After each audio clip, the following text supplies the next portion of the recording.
like traffic for them. You know what I'm saying? Like them niggas can really their size grab. was always there. Yeah, they always getting a 6. So they niggas ain't no men with all them events. You had to come through with the latest kicks. Like you said, you had to have your naughty sweatsuit game down. You had to have your.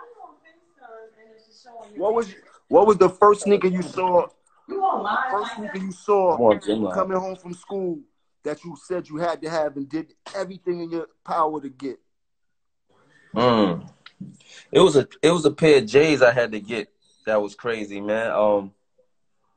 The all white ones that had the sky blue on it. I remember me and my guys went out on a mission to take money, and all of us got grabbed up, and I was the only one that got away. And when I got away, the first thing I went and did was bought them J's.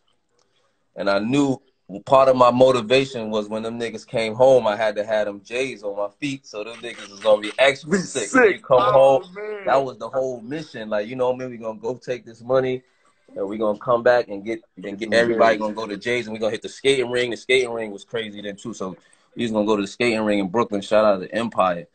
And we was gonna go to the skating ring, and them niggas got caught up. They missed it. I went there dolo and represented with the J's.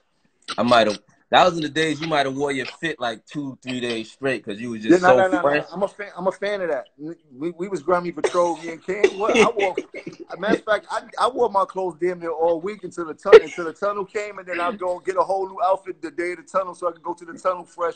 And there was no Instagram, none of that, so I could go see 4 or 5 girls that week. You could circulate. You could circulate. That was that era. You could circulate. The circle was real.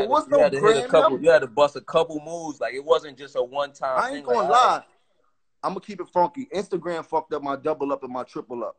Cause it definitely did. Tracking your wears and shit like that. Like, oh, I saw him wear that already. So, but back in the days when it was just a 2-way, a nigga could circulate 3 or 4 times with some good iceberg. You heard? Yes. That iceberg was kicking ass back in the day. But my favorite pair of sneakers, the first pair of sneakers I wanted to get, there was the high top Air Force Ones, all brown with the cream check. I never forget. It was around Easter. They gave me money. You know, Easter, they give you money to go buy church clothes and shit like that. I decided to go buy the silver tab Levi suit and them Airs. And I got home and they asked me where my church clothes was, and I got my ass kicked severely for them fucking Airs. And they did not let me wear them Airs all the way until I graduated at the end of the year. I brought other sneakers, but they kept them Airs in the closet until I graduated. You ain't never lose your sneaker money at the dice game? Nah, I ain't never lose my sneaker money at the dice game, but I lost my Easter money at the 3-card Monty on 34th Street when I was about to go on Macy's. Maybe this is like 91. You know how they do the 3-card Monty shit? Yeah, they used to have that downtown. So I'm by Macy's on 34th Street. I'm watching these niggas. I'm like, I got him. Telling my man James, I got him. I got like 200 on me. I'm like, I got him. He like, yo, don't do it. You know, he's soft. We like 13, like, don't do it, bro. Or 14, I said, I go for it. He like, shorty, which one you pick? I picked the shit. It was wrong, bro. Yo, I started crying. Then I tried to get bad. I tried to fake swing on that nigga. It was like 10 of them niggas that I didn't know. 10 niggas. Yeah, they got a little team. It's a little team. Then they hit the spin off like police is coming. They be like, yo, police coming. They spin off. Them niggas kick me in my ass like, shorty, crazy. Get the fuck out of here, shorty. Kick me all in my ass. Get the fuck out of here, shorty. Word up, bro. I was so hurt. No Easter. My man James kept it funky and brought me a pair of Easter sneakers and shit like that. I never forget that. The money he had, he cut off some of his money so I could get at least a pair of sneakers for that Easter. But word, man. Word, yeah, that's man. crazy. Nah, man. I got a lot of sneaker stories, man. I'm glad I got the opportunity to really talk to you about some of this gift fresh and shit like that, because I know niggas like you got a long history of knowing about all this gift fresh and shit like that, man. Yeah, my shit go way back from I don't even know what really turned. Do you know what turned you out on some sneaker shit? Like what really got you like? What really turned you out to like really like? And our era ain't really like the sneakerhead for money type of. We really wear them, like, you know what I'm saying? Like that's why I came in. I ain't really fresh. Like you had to get, like you had to get fresh. It was just something about the hustlers coming up, watching the hustlers. Like I can remember clearly when I first wanted the North Face coat. I seen my nigga Terrence from the East Side, 1199. He was a little bit older than me.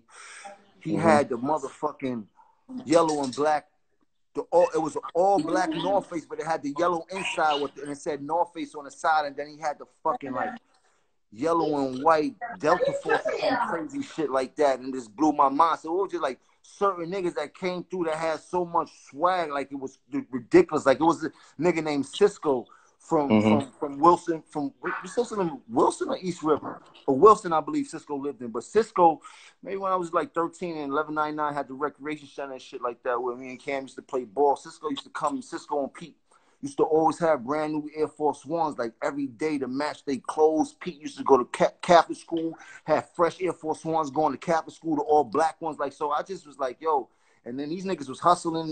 They was making it look good, and that shit I just was like, nah, I gotta get what they get. Yo, The girls, you know what I peeped? cool. Going back to what you said on the North Face, you know what I peeped with? Because in Brooklyn, we had the short North Face. We had the the short like little bubble coat one. But when I went to Harlem, and my brother's father used to live on 145th and Edgecombe. When I went to Harlem, and when I went to the Bronx to Skate Key, I saw like all the uptown niggas. They had the big North Faces, the big puffy, stupid, dumb, nigga, big. what skate key you went? What skate key you went to? I went to Skate Key underneath the tracks, underneath the Arlington. Yeah, underneath You the went tracks. To the original Skate Key? Oh yeah, we in the same age bracket, so that's crazy. Yeah. You say you went to listen to me. Arlington Skate Key was the mecca for the young niggas. It was Skate Key, and then it was the rink. The rink was in Jersey on Teaneck Road. That was like graduation. I never been to the rink in that era. I caught by the time I went to the rink, it was what's the name? But I caught the Skate Key from, because we in Brooklyn, we hearing it from the older niggas in my hood, so we went up there. We Brooklyn to go anywhere. The Bronx and Harlem, they ain't really going. Brooklyn, we going everywhere, so we go niggas up there. Pull up. Yeah, we pulling up to the Bronx. I'm looking, but it opened up the world. You know what's great? Because niggas uptown in Harlem, they wearing shit different. These niggas got minks on in there. They got the big North Faces I'm talking about. My man, we like fresh for Brooklyn, but we going up there on something like, damn, these niggas is fresh. Okay. Now we taking all of that and coming back to Brooklyn. And like, that's where I first learned about Averexes from. I got the Averexes from the Harlem shit and came back to Brooklyn. Ain't nobody got the A. Like, they seeing them shits like, yo, what's these shits? Niggas in Brooklyn wearing Guess leather. So I'm like, I come back with the Averex. Niggas is fucked up in Brooklyn. Like, that's how. So I'm going up there seeing a whole different vibe up there. My man, nigga, listen to this. My man, we go up there the first night. My man, we see, I'm with some rowdy Brooklyn knucklehead niggas. We see Big L. Big L got the mink on, the Scully mink. We walk past my man like, yo, I'm a bump Big L. Hold on, before we interject. Big L was one of the flyest Harlem niggas of all time. That nigga been getting fly since we've been 14 going to the rink. Nigga, that nigga, I just wanted to say that, but finish the story. That nigga L different. My man said, yo, I'm about to bump this nigga L. So I'm like, bump him for what? You know what I'm saying? But he on his just Brooklyn knucklehead shit. He like, yo, I'm about to bump this nigga. You know, the bump back in the days, that's the shit starter. You know what I'm saying? You walk past the nigga and hit him with the shoulder, and nigga spin around and be like, yo, you know what I'm saying? So my man, we walking, bump him, boom, hit him. L feel the whole shit, turned around, spent. He looking at him. My man looking at him. My man Puerto Rican too. My man White Mike. He locked up doing 25 to life right now. He looking at him. He like, Big L just looked at him like, man, y'all niggas ain't getting no money, and just waved his hand like that and kept walking. My man, you know what I mean? That's when I knew it was a whole different, you know what I'm saying? Like, I knew it was a whole different ball game to the, like, you know what I mean? You look a nigga up and down, you be like, man, I'm not beefing with these niggas. This nigga ain't getting enough money to be beefing with him.